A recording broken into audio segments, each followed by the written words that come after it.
നമസ്തേ. ഒരു രാമായണ മാസം കൂടി സമാഗതമാവുകയാണ്. ഇനി വരുന്ന 30 നാളുകൾ മലയാളക്കരയിൽ അധ്യാത്മ രാമായണത്തിൻ്റെ ഈരടികൾ മുഴങ്ങുന്ന പുണ്യദിനങ്ങളാണ്. നമുക്ക് അധ്യാത്മ രാമായണം വായിക്കുന്ന സമയത്ത് കഥയറിഞ്ഞ് കാര്യം മനസ്സിലാക്കി വായിച്ചുകൊണ്ട് മുന്നോട്ട് പോകാം.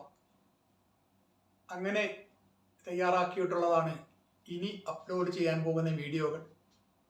ഓരോ ദിവസം നമ്മൾ വായിക്കാൻ പോകുന്ന ഭാഗത്തിൻ്റെ സാരാംശം മനസ്സിലാക്കി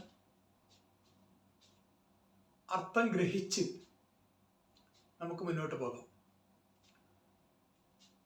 വേദതത്വങ്ങൾ ഭഗവത്ഗീതയിൽ ആധുനിക കാലഘട്ടത്തിലെ മനുഷ്യർക്ക് കുറച്ചുകൂടി ഭംഗിയായി മനസ്സിലാകുന്ന വിധത്തിൽ വേദവ്യാസൻ പറഞ്ഞു തന്നു.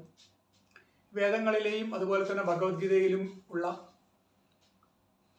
ആത്മീയ തത്വങ്ങൾ മലയാളികൾക്ക് വളരെ നന്നായി മനസ്സിലാകുന്ന രീതിയിൽ എഴുത്തച്ഛൻ അധ്യാത്മ രാമായണത്തിൽ പറഞ്ഞു തരികയാണ്.